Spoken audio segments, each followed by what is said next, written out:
Good morning friends. I hope आप सब अच्छे होंगे। आपका स्वागत है आपके अपने YouTube channel current affairs for exam में। चलिए आज दिनांक 13/1/2025 की प्रश्नावली शुरू करते हैं।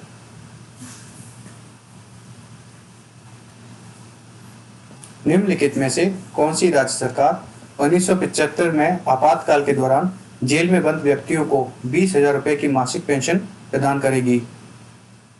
ओडिशा, केरल, छत्तीसगढ़, उत्तराखंड। इसका सही जवाब है ओडिशा। ओडिशा राज्य सरकार 1975 में आपातकाल के दौरान जेल गए व्यक्तियों को 20,000 रुपए की मासिक पेंशन प्रदान करेगी। 300 से अधिक लोग पात्र हैं, जिसके लिए 8 करोड़ रुपए का वार्षिक व्यय आवश्यक होगा। चलिए अगले प्रश्न पर आते हैं। भारत और निम्नलिखित में से किस देश ने घोषणा की है कि 2026 के दोहरे वर्ष के रूप में अर्थात डुअल ईयर के रूप में चिन्हित किया जाएगा? Germany, Spain, Latvia, Belarus. इसका सही जवाब है स्पेन। भारत और स्पेन ने घोषणा की है कि 2026 को डुअल ईयर के रूप में चिन्हित किया जाएगा। इस पहल में सांस्कृतिक आदान प्रदान, पर्यटन को बढ़ावा देना और एआई अनुसंधान साझेदारी शामिल होगी, जिसका उद्देश्य द्विपक्षीय संबंधों को मजबूत करना है। चलिए अगले प्रश्न पर आते हैं। आयुष्मान भारत प्रधानमंत्री जन आरोग्य योजना को लागू करने वाला निम्नलिखित में से कौन सा 34वां राज्य बन गया है?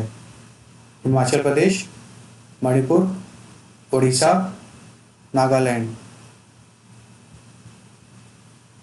इसका सही जवाब है उड़ीसा। आयुष्मान भारत प्रधानमंत्री जन आरोग्य योजना लागू करने वाला उड़ीसा 34वां राज्य बना है। यह योजना उड़ीसा में मौजूदा गोपबंधु जन आरोग्य योजना के साथ मिलकर लागू की जाएगी।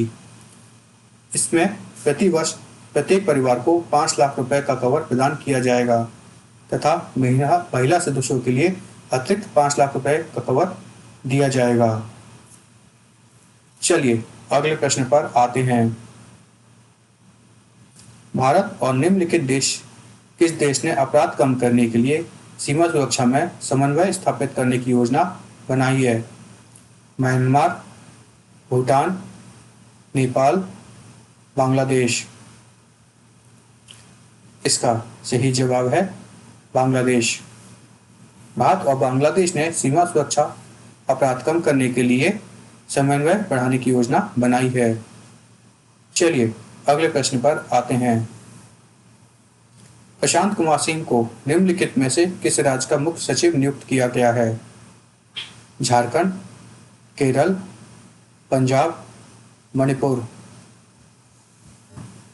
इसका सही जवाब है मणिपुर।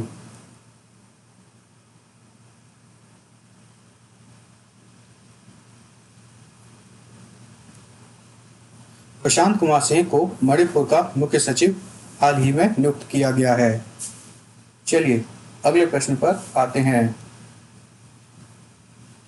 जोरन मिलनोविक को निम्नलिखित में से किस देश का राष्ट्रपति हाल ही में नियुक्त किया गया है? Slovenia, Croatia, Hungary, Serbia. इसका सही जवाब है क्रोएशिया। जोरन मिलनोविक को क्रोएशिया का राष्ट्रपति नियुक्त किया गया है। चलिए अगले प्रश्न पर आते हैं। तूफान राफेल ने निम्नलिखित में से किस देश में भूस्खलन किया है? Cuba, Vietnam, Philippines, Indonesia. इसका सही जवाब है क्यूबा। तूफान राफेल ने क्यूबा में भूस्खलन हाल ही में किया है। चलिए अगले प्रश्न पर आते हैं। निम्नलिखित में से किसने जम्मू और कश्मीर में सोनभद्र सुरंग का उद्घाटन किया है? श्री नरेंद्र मोदी, श्री अमित शाह, श्री राजनाथ सिंह, श्री अश्विनी वैष्णव। इसका सही जवाब है श्री नरेंद्र मोदी। श्री नरेंद्र मोदी ने जम्मू कश्मीर में सोनमर्ग सुरंग का हाल ही में उद्घाटन किया है। चलिए अगले प्रश्न पर आते हैं।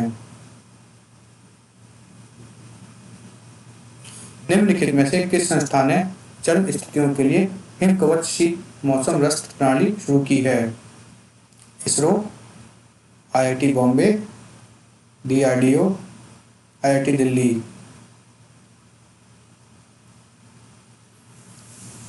इसका सही जवाब है DRDO। DRDO ने चरम स्थितियों के लिए हिम कवच शीत मौसम वस्त्र प्रणाली लॉन्च की है। हिम कवच को अत्याधुनिक तापमान के लिए डिजाइन किया गया है। हिम कवच एक बहुस्तरीय वस्त्र प्रणाली है जिसे इष्टतम इंसुलेशन, सांस लेने की क्षमता और नमी से सुरक्षा प्रदान करने के लिए सावधानीपूर्वक तैयार किया गया है।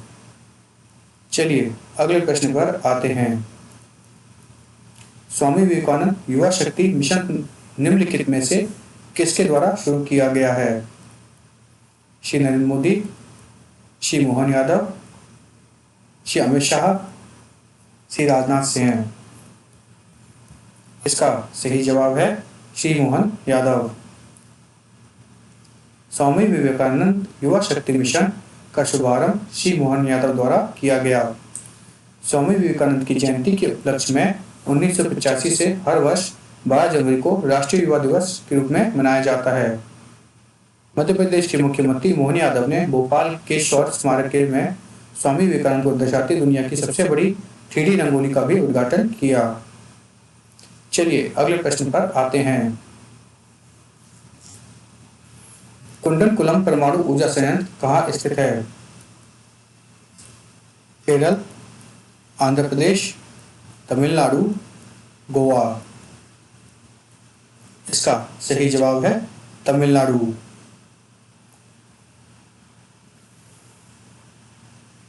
हाल ही में रूसी सरकार के स्वामित्व वाली कंपनी रोसाटॉम ने तमिलनाडु के कुंडनकुलम में स्थापित किए जा रहे कुंडनकुलम परमाणु ऊर्जा संयंत्र की छठी और अंतिम इकाई को भेज दिया है।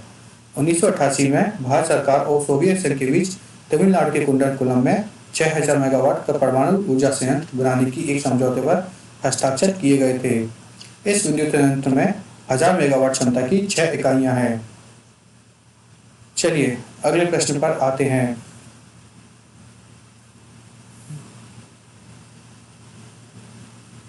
निम्नलिखित में से किस राज्य ने रोगी सुरक्षा सुनिश्चित करने के लिए 10 अंतःशिरा तरल पदार्थों का पर प्रतिबंध लगाया है?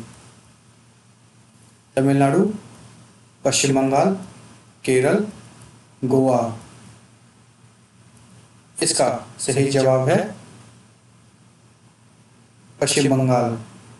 पश्चिम बंगाल ने मरीजों की सुरक्षा सुनिश्चित करने के लिए 10 अंतःशिरों दवाओं पर अर्थात इंट्रावेनस फ्लूइड्स पर प्रतिबंध लगाया है। फ्रेंड्स, आज का सेशन यही समाप्त होता है। आपको हमारा सेशन कैसा लगा कमेंट करके बताइएगा तथा लाइक एवं सब्सक्राइब अवश्य कीजिएगा। धन्यवाद।